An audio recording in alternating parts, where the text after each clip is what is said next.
I don't know much about androids. I know a whole lot, but I got to be holding it to fix it. You are Yeah, live. yeah. You are live. Oh well, look out. So we are having technical difficulties. Thank you, Tony, for 15 seconds later telling us that we live. We try to figure out some technical difficulties from our co-host. But again, good evening, family. Welcome back to the Roundtable Talk Show on the Knowledge is Power Podcast Live. I'm your host, Christopher Unk Jones. And of course, welcome to another Tuesday. It is Tuesday yet again. It came by fast though, man. I will say I hope that all of our listeners and watchers, neighbors across the globe are safe, especially here in the United States. Um, During this cold snap, I guess we could call it. Yeah, we call it that. This cold snap, they're trying to diffuse the public from even calling it an ice storm because there's an ice storm and then there's the ice storm that's going around in nations. So we definitely want you to understand that we are with you in prayer and hope that everyone pulls through this safely and secure. Again, check on your neighbors, make sure that they're okay. Tonight is not about one meeting at all. It's not about one particular crowd. I don't, you know, what matter where you at in the crowd.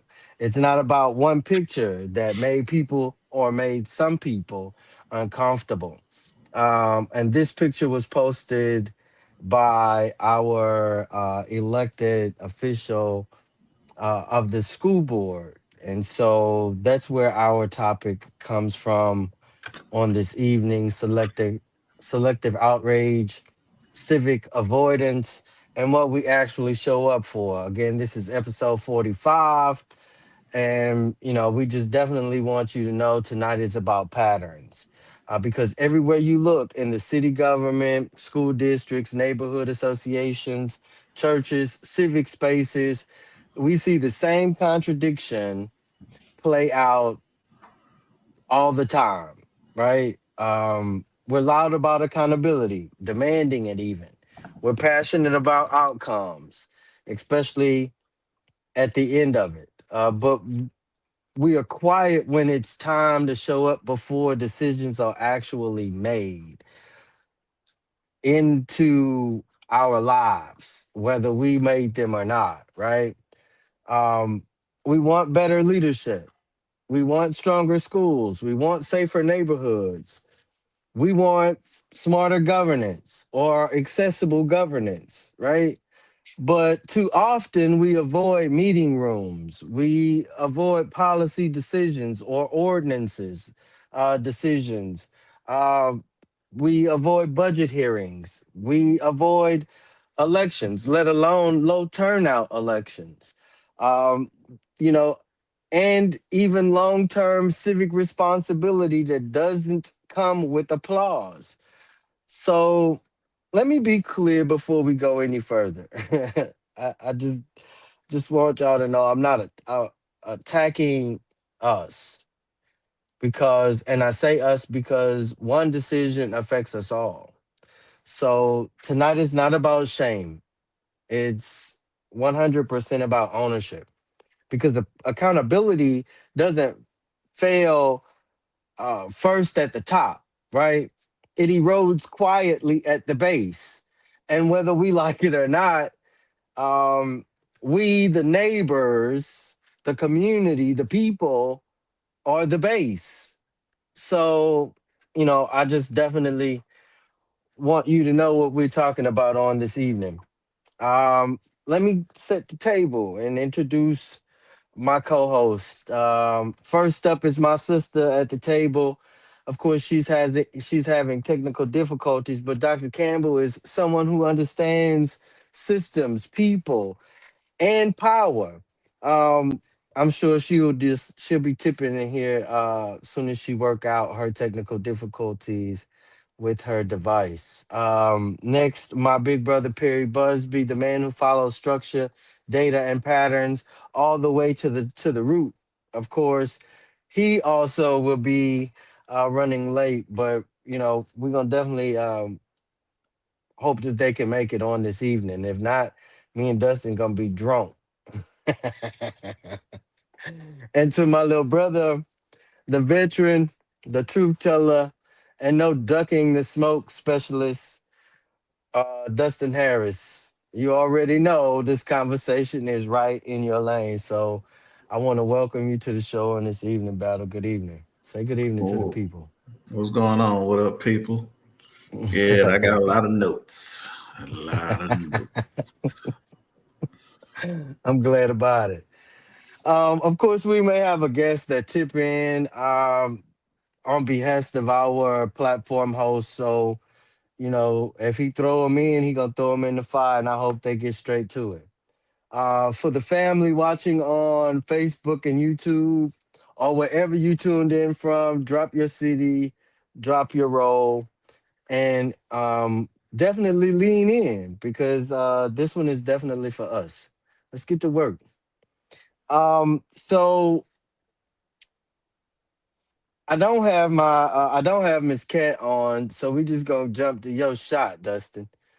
Um, Speak to the culture for me if you could. How has convenience culture, and that's like a compound word, you might as well say. How has convenient culture trained us to avoid discomfort and responsibility? Yes, that's why I say I got a lot of notes because I'm big. What them old people used to say, devil's advocate on a lot of this. Because my thing Love it. is, I don't think convenient culture has trained people to avoid discomfort or responsibility. I think Mhm. that's just one of those things people like to throw on the millennials and whoever else them other people is that come behind the millennials. I ain't got time to Mm. keep up with y'all names. They like to throw on it because they want things to change to basically be modernized. Because there's a program I was in the military called Six Sigma. And the whole goal of Six Sigma is to eliminate waste. Wasted movement, wasted time, wasted anything. Just waste. Eliminate it. So let's see. I think people in charge just doesn't want to progress past the ways of complete control of the past and TED Talk type meetings and meet people halfway and get into the modern world. Stop having these, like I used to say a lot in the military.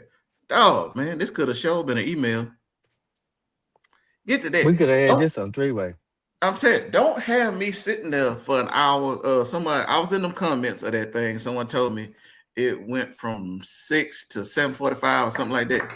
Um, don't have me sitting somewhere for an hour and 45 minutes for something. One, I already know. Two, I can't change. And three, you're not really talking to me anyway. You're talking at me. I don't attend TED Talks because I don't like being talked at.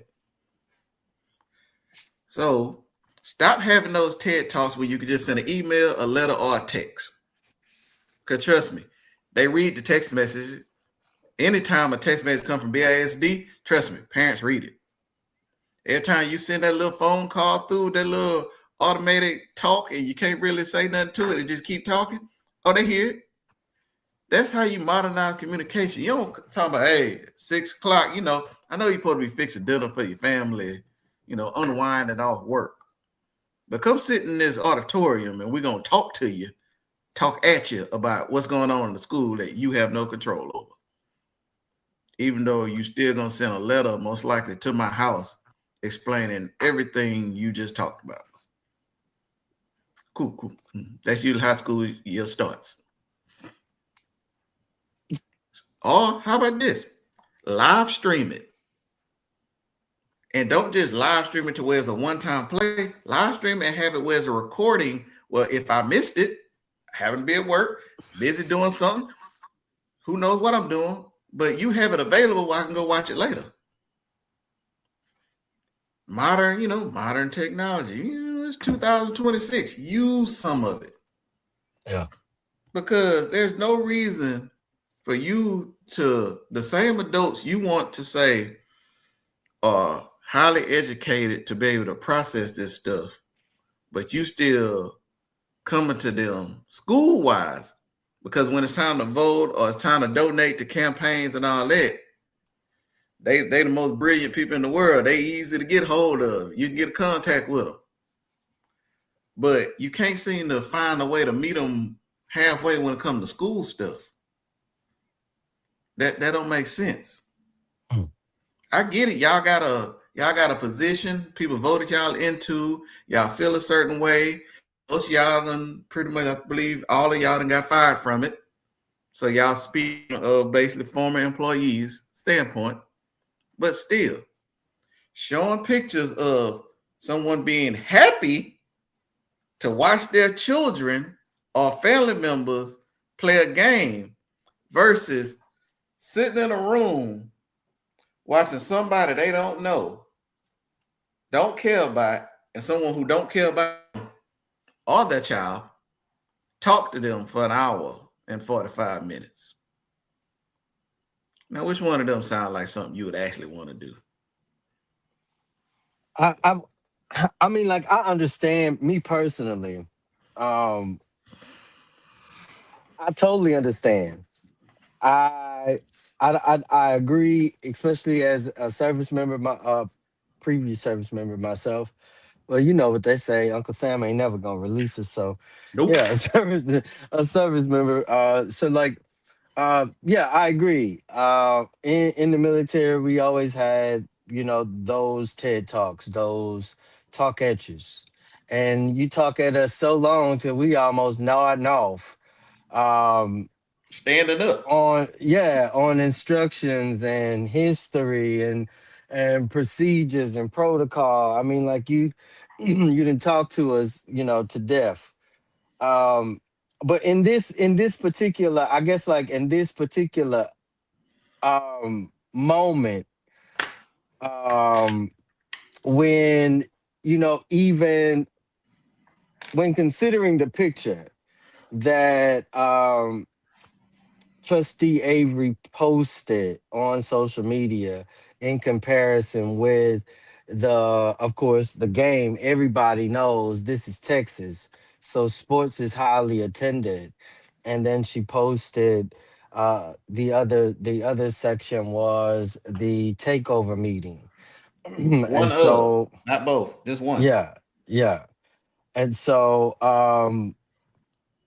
I just wanted, not just our community, um to understand, because some of the questions, of course, Dustin, came from comments that I was able to read from the post and the shared, of the post. And so, um it for me, it's always like, um as a collective, we want results.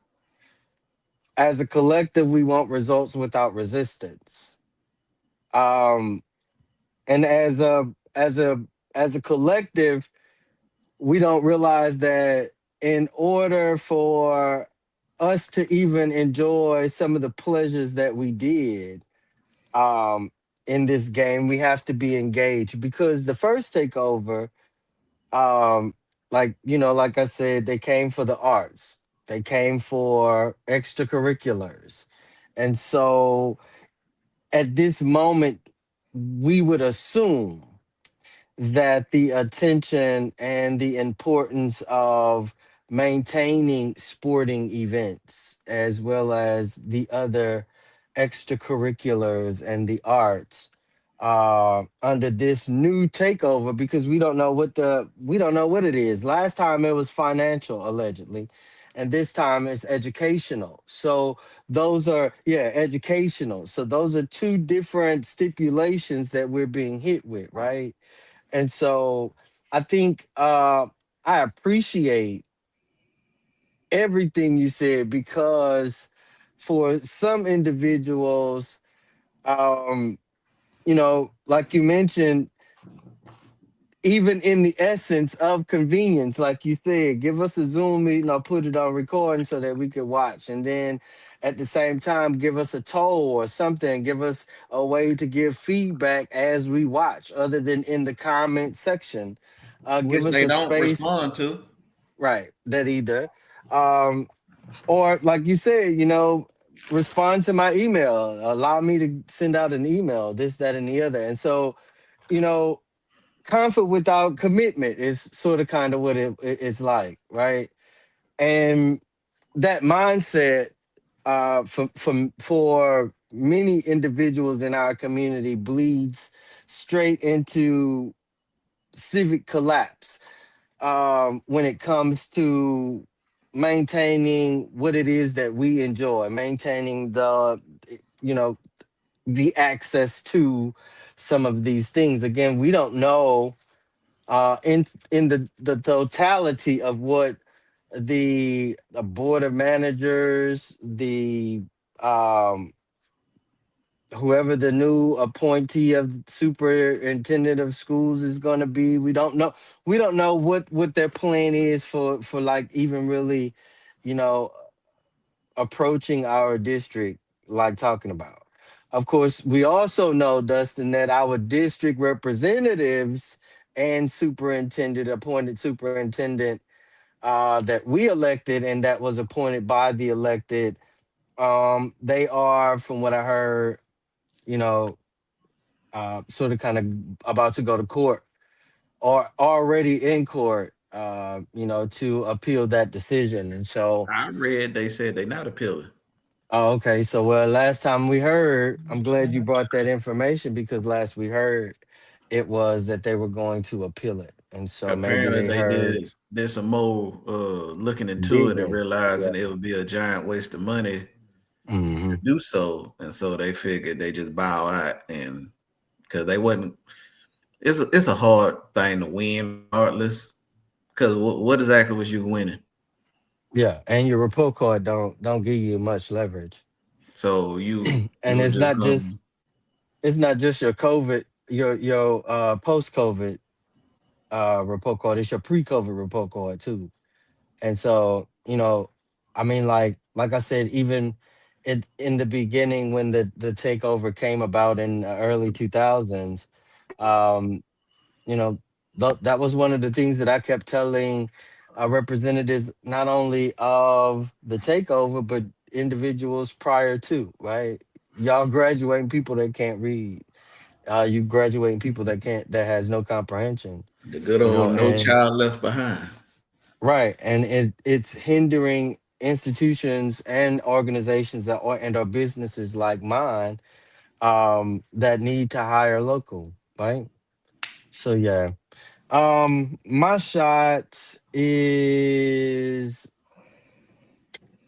when did we start believing that caring loudly mattered more than showing up consistently? Um, I want to say somewhere somewhere in the midst, y'all. I almost came out of character. Somewhere in the midst, we gave up a lot of game, right? And along the way, we decided being mad, online, or for an instance, what was enough, and presence became optional, especially for many individuals, because they believed, and this is something that I see in communities across the globe.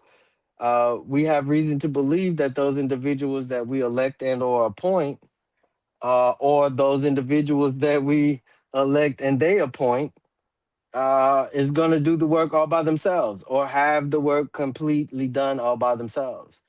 And it sort of kind of brings me back to the conversation that we had on last Tuesday with our city manager and city attorney. And although we had a great time in dialogue, the main key issue for that particular show and this one is it's okay to be loud, but mean something behind it, right? Um, I'm a sort of kind of reference my military career again. I know y'all probably like, man, I'm sick of hearing about y'all military stories. That's what you get. That's what you get. That's what you get. I volunteered so I could tell these military stories. No, but uh, I remember going through, just basic training and um, drill sergeant loud. I'm talking about very loud. The first few days of training, the drill sergeant was very loud, an intimidating tactic, if you will. And then maybe like week 2, week 3, yeah, all of that tapered off a bit, right? Until one or two individuals ticked them off, and then everybody got yelled at because of those one or two individuals. But by let's say week 6, week 8, um, you're having one-on-one conversations with an individual that when you first initially met them, they were loud, outlandish. You were probably turned off by them being loud in your face, in person. You probably had that heat that rose up in your body and it, aggravated you. But eventually you found out that again, it was a mind game. It was a tactic that individuals, and not just that one drill sergeant did it. It was some that would yell and have the phlegm on their tongue, and yeah, yeah, yeah. So you could, so yeah, you could just imagine. But if there was a moment that any one soldier, airman, marine, sailor, any one of them were to ever buck that system, if one were to buck that system and the others try to mimic, it was it was chaos. It was chaos.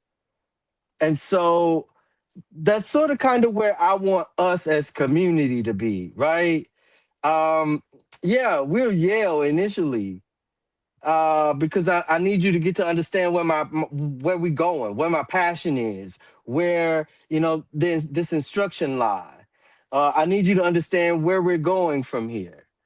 And as we learn from each other, and I learn of you, then yeah, I'm gonna simmer down a bit because again, we cooking now. We're able to go somewhere. We're able to mesh ideas and learn from each other, right? And so I do believe for many of us in our community, especially when it comes to many of the seniors, you know, as much as we know that y'all back away from the next generations, most of what is happening is because of you backing away from the next generations. And so I just want to throw this out there right fast for the chat. This is a reflection check, if you will. Which reason keeps people away from meetings and such most often? Put a 1 in the chat for your my voice doesn't matter. Put a 2 in the chat. They already decided. Put a 3 in the chat. I don't understand the process. Put a 4 in the chat if you believe I'm too tired to engage. Again, drop your number and let us know how you feel about that, or what you feel about that.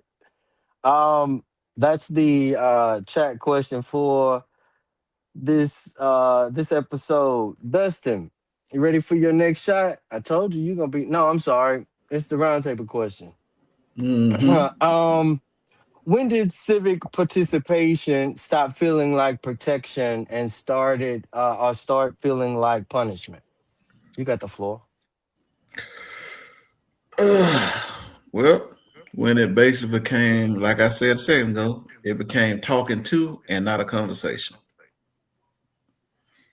because I don't get it. I get it. You have a spot you've been voted to. You got a job you've been hired for. But when people come to talk to you about the process, all about policy, all about whatever, you either give them the all day runaround, which I'm talking about in our second category, or you talk at them about stuff where you go so far technically into it, you're talking above them, Yeah. or at least you think you're talking above them, and so you come off as if you trying to talk above them. Right. Right. And even if they correct you and let you know they understand every word you're saying, you speed past the conversation and you keep it moving. Without correction or Mhm. acknowledgement. Oh yeah, that's the game. Just the game it is. It's like you wanna go out, you wanna do stuff. Like let's just rewind back to voting. Why is it not a state holiday or like a pass from work to actually go vote? That's because you don't want people to vote. Because when the numbers was the numbers, you didn't like how the numbers showed up. So you really don't want people there. That's what Right. that tells me. Right.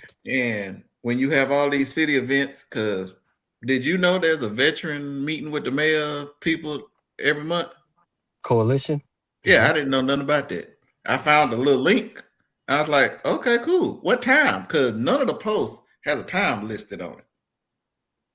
I I was didn't like, see a well, time either. yeah. But I got time. Somebody that was at the meeting put in the comments, it's 10 a.m. So I was like, oh, so you only want retired veterans to be there. I mean, retired, retired. Mm, mm. Like retire from all your jobs. Or just happen to have a day off. But it's like Man, that's the game y'all playing. And then when people get tired of playing the game, it's their fault. It's oh, y'all don't want to show up. Well, I showed up for 10 plus years. So ain't got nothing to return. the one year I don't feel like showing up, I'm the bad guy. This was the one Yeah. year you needed me. That's what you're saying. All the rest of Yeah. you didn't care about. Okay, cool. Whatever. Man. Um, for me, especially in response to the question, um, for me it's a bit complicated, right? Because it may be for some rather. Participation started feeling like punishment when we stopped seeing it as defense. Um, and some people may be like defense, which defense of what? Defense of our kids. We're looking at a pedo ring be disma. I mean, like from the highest office in this government of our government, right? I mean, so defense of our kids, which is a direct link to defense of our neighborhoods, right? Of our Mhm. communities, right? Because I, I, I hear a lot, especially like being an 80s baby, you're a product of your environment. It's a, so defense of our neighborhoods, defense of our future, because without our children, our kids, and our neighborhoods, guess what? We have no future. There is no future. There is none. There is none. Especially if we're not pouring rightfully into our kids with them understanding that there is consequences and repercussions to every decision that they make, as well as showing them that there is consequences and repercussions to every choice that you as the adult, as the older person in the community makes as well. Consequences and repercussions don't just land on the person that made the boo-boo, especially when we extract ourselves from civic engagement. When we stop showing up early, power stop waiting on us. Period. Power got to progress. It has to. It's called power for a reason. And if you ain't got your breaker box on, power gonna skip your house. Power ain't gonna just go to your line and wait for you to turn your no. It's gonna skip your house, fam. And now we're shocked by the outcomes. We didn't contest. We shocked because our light switch don't work. Well, your breaker box off outside. If it's wired correctly.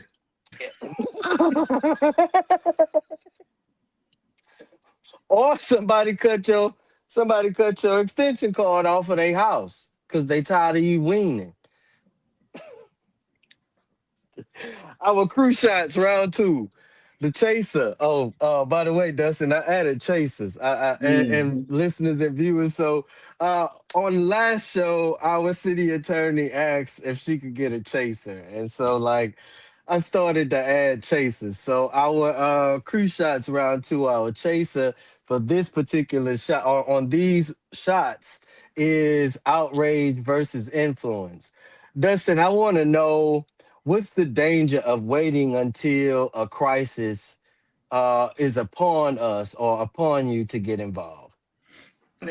Back to my menu of notes. This is gonna be a good one. So, as a parent of this, school district, and a person who graduated from this school district, to me, that is another misconception that parents are actually waiting. Because here comes the bull crap. So, there are parents from every time I end up popping up at the school, there are parents there every day. Every day they can be there behind some situation with their child, trying to get actual accommodations for their children met, trying to fix issues, bullying, whatever, what have you not. So all with these policies, especially with the cell phones, they changed the days parents supposed to be picking up the phone. First offense was supposed to be the kid got to pick up the phone a few days after you take it from them. Then it turned to, without no information, your parent got to pick the phone up the first time. So all these kids that ride the bus, what makes you think their parent gonna be there?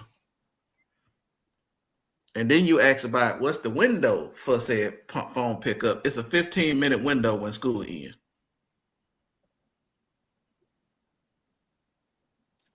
And my child a bus rider? Yep. Oh. Now, I'll tell you from personal experience, my daughter had her phone taken, and something told me, hey, get on out the line. Well, get out your car and go inside and see what's going on. So I just, gee whiz, decided to walk in. If I never walked in, she would have never got her phone. Because apparently they changed the policy that you need to have a parent pick up your phone on certain occasions. So while I'm standing there, there's about 20 kids in line. There's maybe 4 parents. So you can do the math. So 16 kids are being told, hey, your parent was supposed to come get your phone. I ride the bus. What grade is this, Dustin? Oh, this high school. Oh, I know you lying.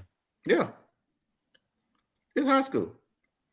So they telling the kids that ride the bus, I don't know what to tell you. And so one of the kids had a question. I thought it was fairly valid before I walked out the door. He said, I ride the bus, and if I can't get my phone, how am I even going to call my parents to tell them I just missed the bus?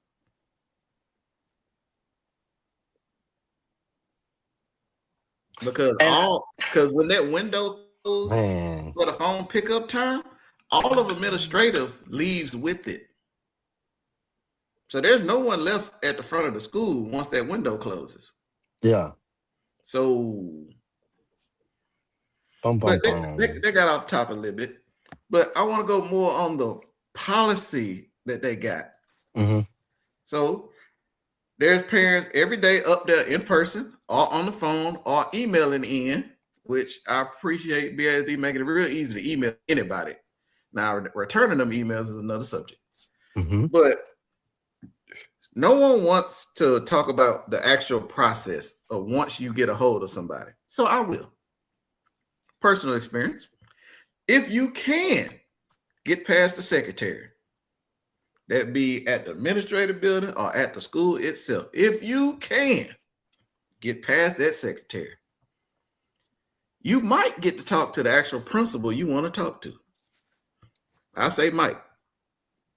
Because if it's that head principal, they might be in the office, they might not. So they might pass you off to assistant principal who has absolutely no idea what you're talking about. They not even know that department of what you have an issue with.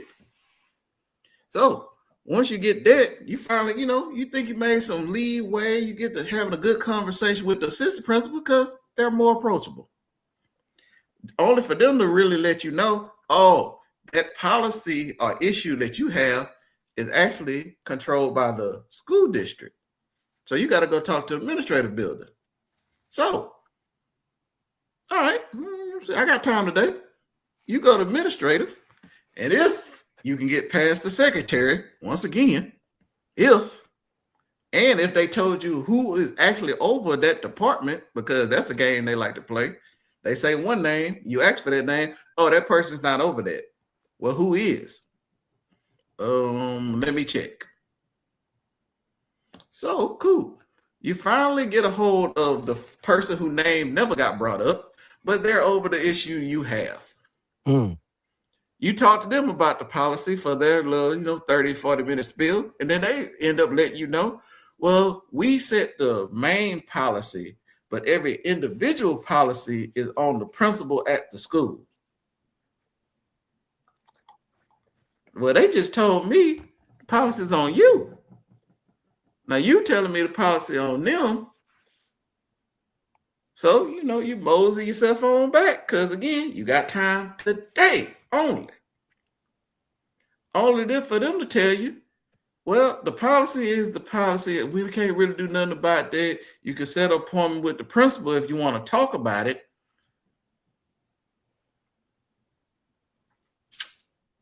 Talk. Okay. Wait. I just left the campus to go to the district to come back to the campus, and now I need.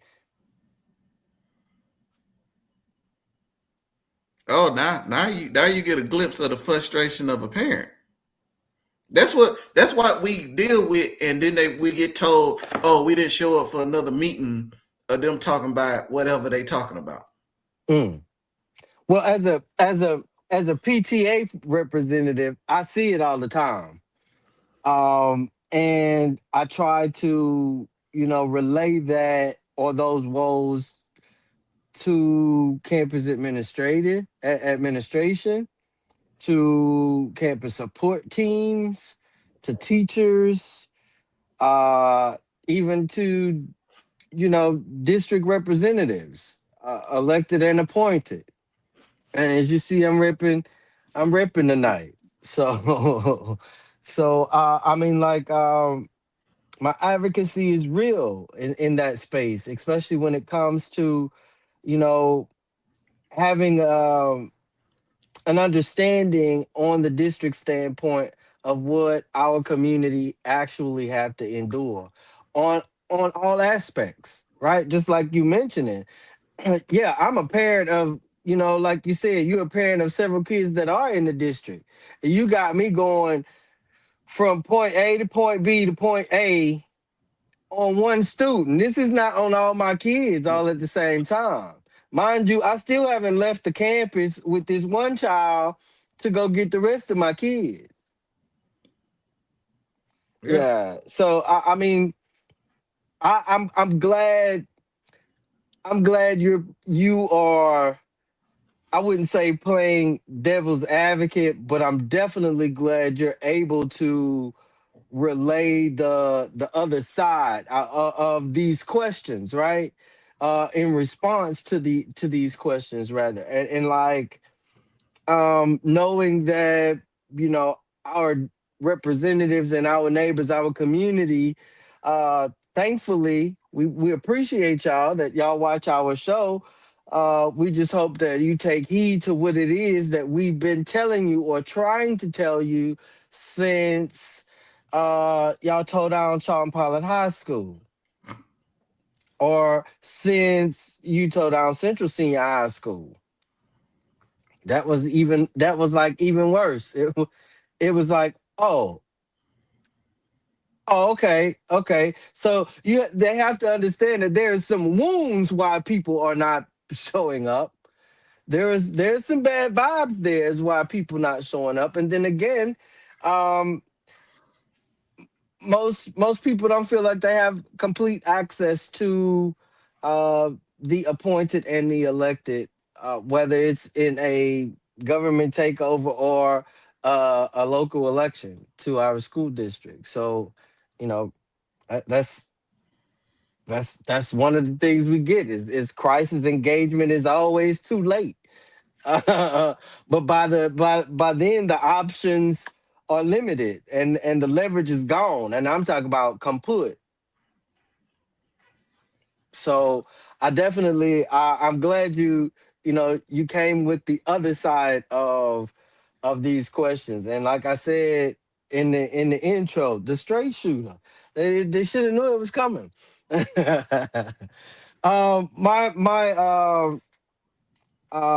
power shot or cruise shot is what's the difference between um awareness and influence? Um I will say I will say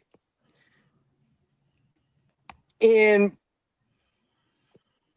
in today's society we have to understand that there's a difference, a huge difference of what influence is. Let me start there. Influence is not how many likes you get on social media. And that's on any platform. It's not how many shares our video and our show get here on the Roundtable Talk, or even the shows that Tony do on Sundays with the Knowledge is Power podcast live. That's not influence. Influence is when we are able to put people in places of awareness, right? And make things that seem complicated or distant from people seem accessible and plain, and even controllable to their standard, right? um Influence is a moment where you get sporadic attention or sporadic movement. Awareness is when you get it consistently, 365, because I know if I nod off at the while I'm driving, at then I'm liable to wreck. I'm more than likely to wreck. So um we have to understand that um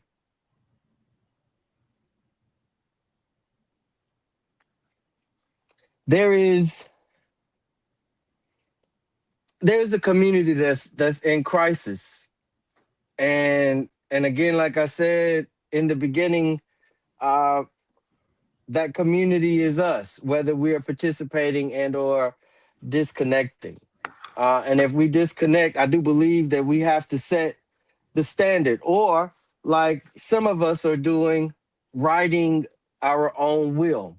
And I hear from many elders in our community, oh, Chris, don't rewrite the will. There's no reason to rewrite the will. And if I could, um, just for a second, um, expound on the will that we have available for us, especially when it comes to things of this nature. We can't find ourselves in it. There's no amendment for individuals like me or Dustin's kids or my great nieces or my great nephews. There's no amendment that has been made to the will since civil rights.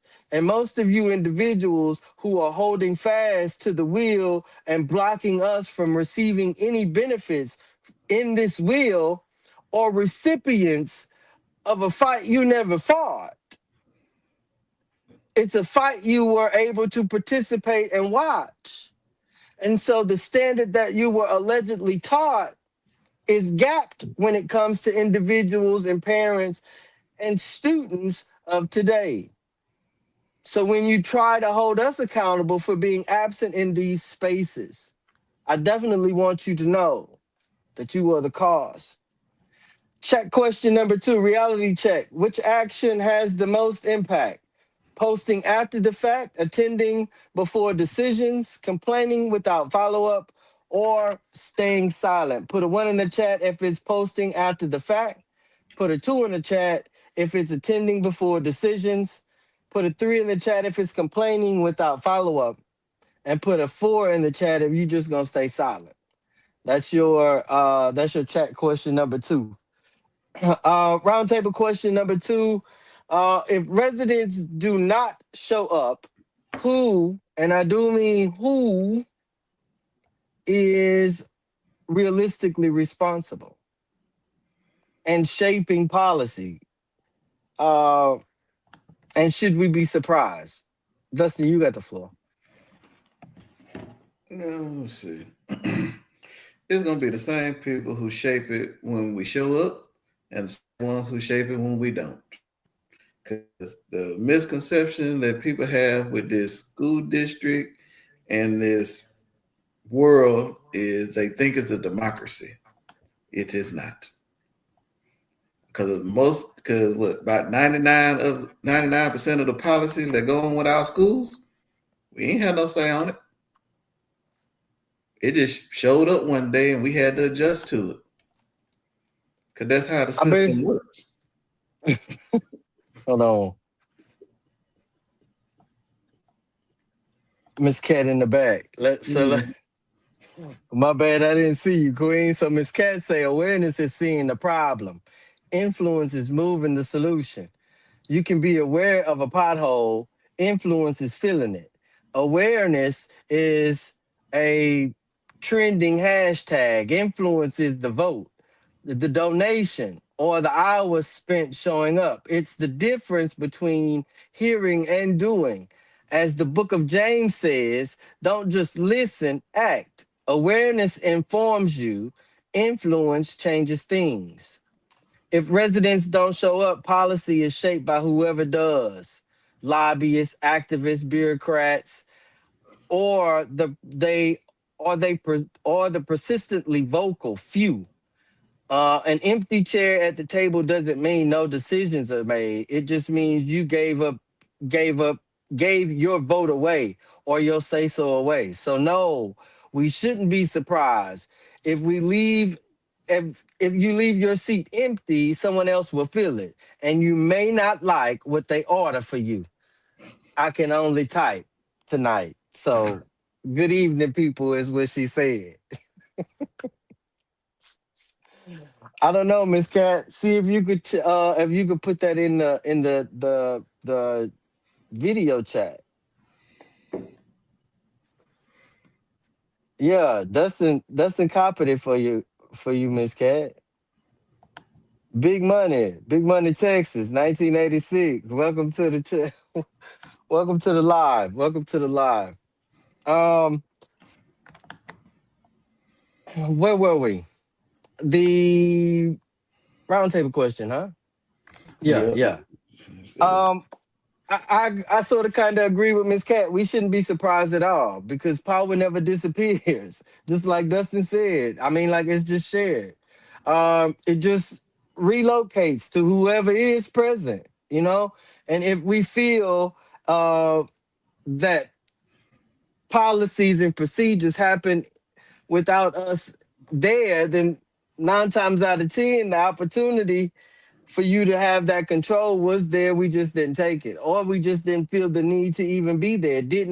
Or didn't have an idea of what that policy was actually going to look like once they finished the legal side of it, right? And so, if we're absent, someone else is always ready to step in.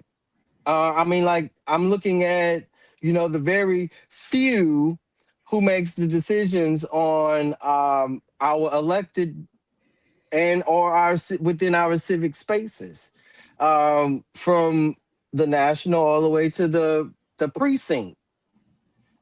There are certain spaces within the city of Beaumont on both sides of the bird, Republican, Democrat, and other, that do not have representation within the precincts.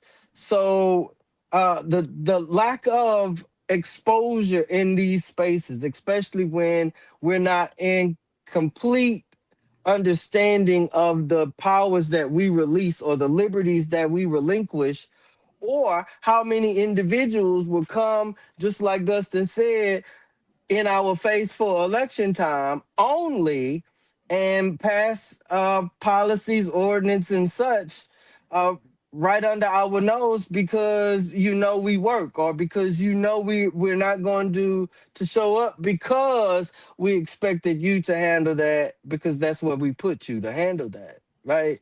So I just want us to understand that there are some spaces that needs the attention of not just the few, but the masses. And I'm sure Miss Cat said something else.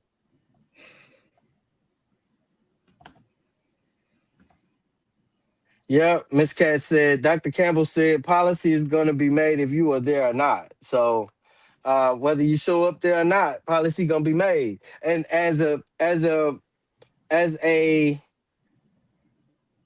um service disabled veteran, service connected disabled veteran, um I'm going to do my best to follow the rules and the law.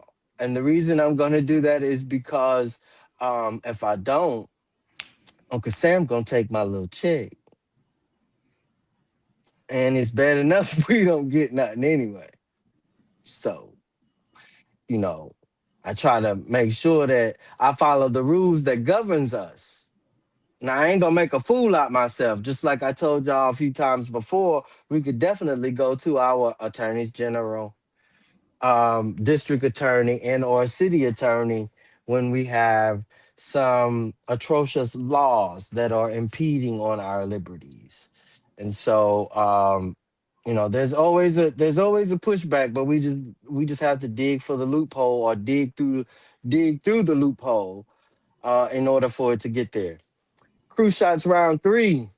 Um, Dustin, Mm-hmm. what does healthy civic culture actually look like day to day if we want to avoid extinction? It And looks when I like say extinction, I mean politically, economically. mm-hmm. Yeah, I knew you was gonna get me, battle.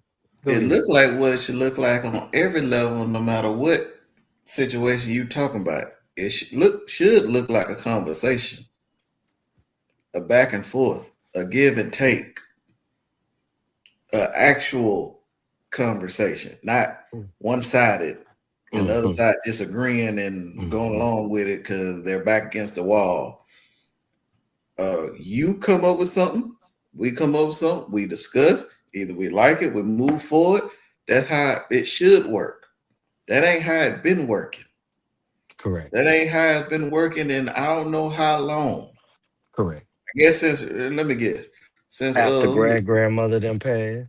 who was that Rockefeller that came up with the school board? I think that was the last conversation. Dustin, so you mean to tell me since backwood churches and schools? Yeah, Okay, I feel you on that. I feel you because on that. my thing is we failed to communicate. The biggest failure of communication was segregation. Or integration. Boop, boop, Whatever boop. word you want to use for the hostile takeover of black schools, because they didn't give a damn about you really being next to their kids learning. They wanted them resources you had for your kids, and And they still set your child at the back of the room. y'all did not have a communication beforehand. Hmm. Y'all had a talk. They said something. Y'all thought they said something you agreed with, and you went with it. And they turned around and took everything you had Mm-hmm. and moved on. Mm-hmm. But hey, Mm-hmm. you know, sometimes, conversations aren't what they seem to be. Man. Man. And it's crazy because you get into some of these tables and nobody want to talk. Nah, because nobody wants to admit they messed up. They don't want to admit they was wrong. They don't want to admit they've been ran amok. They've been fooled. That's a hard Hoodwink. pill to swallow. Yeah, man. But like them ibuprofen 800s, you got to do it to get through that pain. Man, man. That's it. Culture isn't built in emergencies, y'all. Not at all. I mean, it's built in habits, and standards that work, right? So, um, my shot. Let me see what my shot was. What are young people learning when adults disengage but complain? Um, I mean, then just like we said, it's habits that they're learning, right? It's based on the power that we either leave them or neglect from them, right? I mean, I like some of the things that Dustin mentioned, especially like when it comes to the Department of Education or the development or the purpose behind the the yeah, the reason behind creating, like Perry mentioned a few shows ago, separate but unequal or equal, right? There is a disconnect because most of the kids don't realize that power belongs to the one that show up. I mean, like it's clichely said, the early bird gets the worm, right? And if we aren't the example, especially as the adult bird, to get the worm to help feed the rest of our community, then it's obvious it's obvious that someone's going to go lacking. Somebody's going to be malnourished. Somebody's going to be poor. Somebody's going to be unkept or unhoused, right? And after you've been in that state for so long, it's like there's no need to seek anything else, right? This is working fine for me. This works well for me. And so we have to understand that, you know, power belongs to whoever show up. I mean, and if they see that they had the opportunity not only to be competitive in elementary or middle school or high school, but on a global stage with the accolades of their parent or guardian, just even in the atmosphere or being in the know, whether they can make it there or not. And so it's not about who cares the most. I just want you to know, I hear often from our kids on campus, I know my mom cares, I know my dad cares, I know my grandmother cares, I know the community cares. But when it comes time for them to express the space or directions that they want to go, it's all either hold on, wait, no, oh, you shouldn't do that. Right. And most of the times we stifle our communities, let alone the youth of our communities, especially especially when we're not showing up. Um, yeah, especially when we're not showing up. Um, Chat question number 3. Miss Cat said something. Hold on, let me go see.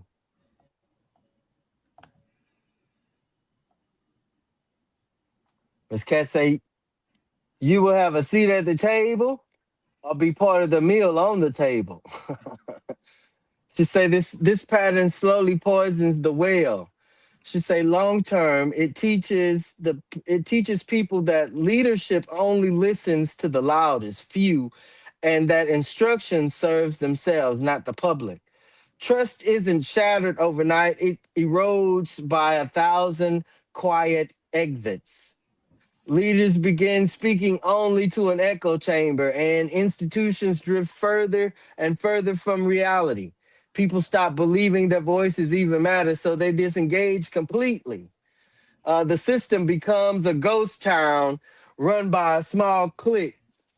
Well, hello, BASD. Hello, Jefferson County. The rest, the rest. Oh Reset. no, I'm sorry. The reset. The reset. Trust is rebuilt in the unglamorous daily work of showing up. It restores when leaders consistently see full rooms and hear diverse voices. Lasting trust comes from feeling the seats, not just hearing the shots. I'm sorry, the shouts. Um, she say, read my answer for my shot. And that was so Miss Dr. Campbell's shot was for round three was how does this pattern affect trust in leadership and institutions long term? And so that's her response. Chat question number three. Finish this as honestly as you possibly can. A community loses power when it blank. Put a one in the chat if it's avoid, if you feel it's avoid discomfort. Put a two in the chat if it's wait until it's too late. Put a three in the chat if it's all of the above. And I'm sorry, and put a three in the chat if it's outsourced responsibility, and put a four in the chat if it's all of the above. Drop your number. Roundtable question. What must be done to avoid political extinction, or is it something we've already accepted? Dustin, you have the floor. I don't think it's something we accepted because a lot of people are still trying. You Hmm. see, I said the word trying. Hmm. Because we're still putting up the fight. We're still giving effort. We're still trying to educate, trying to push forward the message of Correct. what to and what needs to be done. Correct.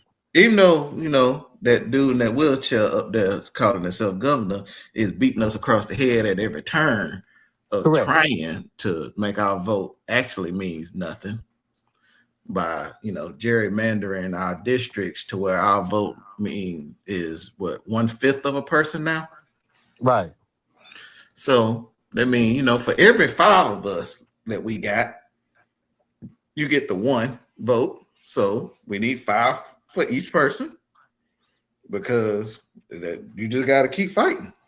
Hmm. Eventually, they're gonna get tired. They're gonna realize, Exactly. like they do every 4 to 8 years, that they went too far. They don't know what they're doing. They messed up. So let's listen to the people who've been saying something otherwise. So, just don't give up quite yet. Start doing like most people do. Just, lazy vote it. Just every 2 to 4 years, look at the thing, what we voting on, do a quick, what they call it, a quick jam session to catch up on the details. Then go on in there just to piss people off. Yeah. Yeah. Nanny boo boo. Oh man. um Political extinction isn't dramatic. I just definitely want y'all to know that. It's not. It's quiet. Hold on, wait. Dr. Campbell said something.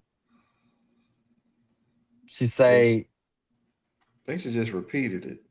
yeah, she said that. So her roundtable question is, or her roundtable answer is the reset. What I read earlier, the trust is rebuilt in the unglamorous. That's the response to her roundtable question. And we do again apologize for the technical difficulties, but we're gonna make it cook. I don't care. But political extinction isn't dramatic, y'all. It's quiet. It looks like empty rooms, or can be assumed to look like empty rooms. It could be assumed to look like low turnout, right? It could um be considered as late outrage. And as my battle buddy definitely flipped the coin on not only the perception that came with not just that photo, but what comes from many leaders in the community, especially when they don't see individuals in the masses, as if we're completely disconnected and or not in the know. But you know, it doesn't have to be, and it is not completely our story. And one thing I will not do on social media and or on this particular show is give away the plan. And so if you want to be part of the what's happening behind the scenes or what's not being said out loud on podcast and in social media, my recommendation is that you come out from your comfort spaces and go into our communities and engage with us in our front rooms and on our porches. And you know, because it's not a group chat, it's not a group text. None of that is happening when it comes to repositioning ourselves in positions of power. If we change habits, we change outcomes. If we show up early, power adjusts. If we stop outsourcing responsibility and accountability, community comes back home. Individuals, resources, talent, it all comes back home because now we're structured. Um,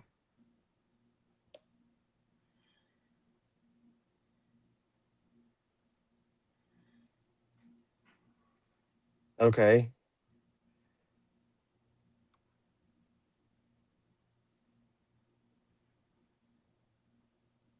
Mm-hmm.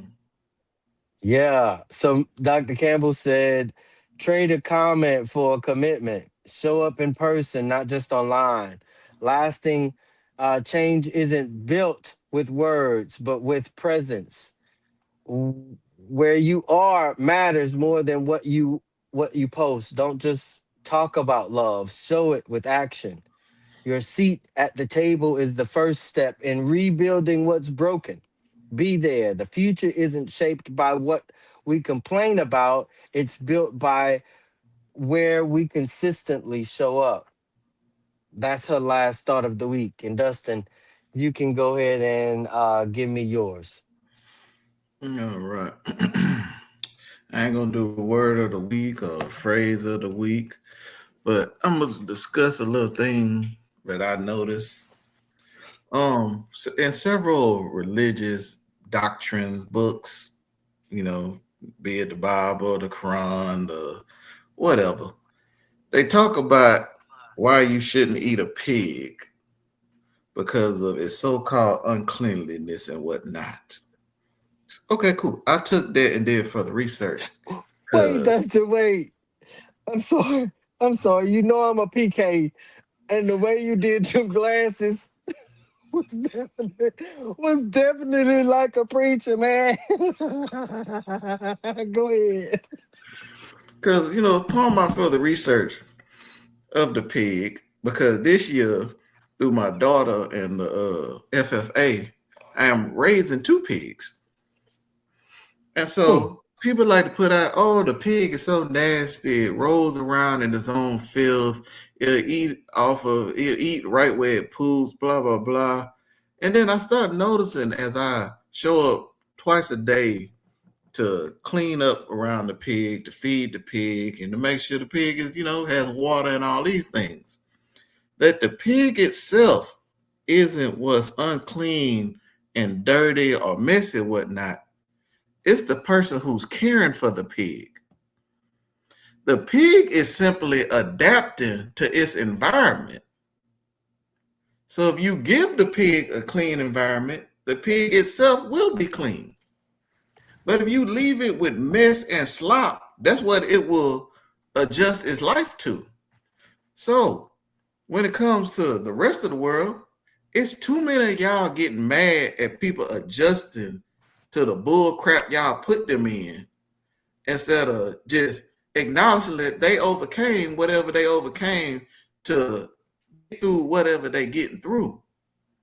You put them in the situation and now you mad that they living in it. Mm, mm, mm. Golly.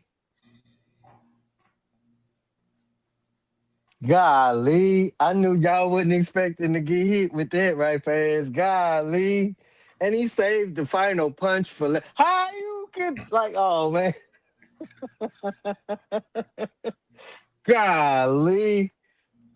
Golly. Oh man. Family tonight. Golly, Dustin. Tonight wasn't about guilt. I just definitely, even though he said what he said, that was facts, that's honesty. And if the shoe fits Cinderella rocket, um, and rocket hard, Um, yes, he was, Dr. Campbell. Yes, he was. Dr. Campbell said he was on point and sharp. But again, tonight was about truth, y'all. We don't lose power because we're weak. We lose power because sometimes we disengage. Um, Sometimes we lose power because we were never in possession of it in the first place. Especially when in some instances young and middle-aged individuals believe that they're being gate kept from those processes. So here's what I want you to carry through the rest of the week. Show up once where you've never shown up before.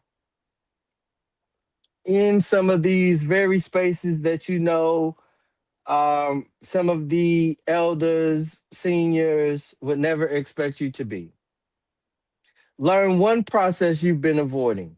Whatever process that is you've been avoiding, learn it. Don't let it no longer intimidate you. And stop waiting for a crisis to care, especially if you are in a minority majority community. You're always in crisis. You could always find someone to care for if that's what you so choose. Because accountability isn't something we demand, right? It's something we practice. It's something that becomes habitual, like breathing. And if we aren't consistent in our practices, then the very things that we are expecting from our communities at large go amiss. I just definitely want y'all to know that um, we can no longer continue to point the fingers at other individuals because of their disconnect. We can no longer point fingers at the elders and or the seniors because of our disconnect. We told you on the night there's some fights that some individuals will fight and some individuals will not.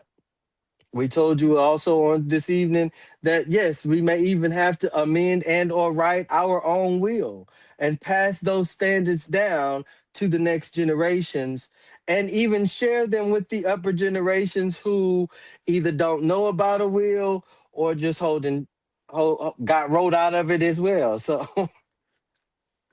I just want you to know uh, we enjoy each and every one of you for tuning in with us tonight. Dr. Campbell, I could just imagine how you would have took your shot, Perry's shot, sipped a little bit of Dustin's shot, sipped a little bit of my shot, and went full in on them roundtable questions. Um, I'll make sure I swing by and help you with your devices so that we won't have that issue no more. Um, this has been the Roundtable Talk Show. Thank you so much again to my co-host, Dr. Campbell, in her absence or technical absence, let's say that. Perry Busby in his absence. Dustin, thank you, brother, for holding the line tonight. Thank you, everyone, for watching, listening, and reflecting. And as always, stay prayed up, stay prayed up, stay prayed up, stay prayed up. God bless. Have a good one.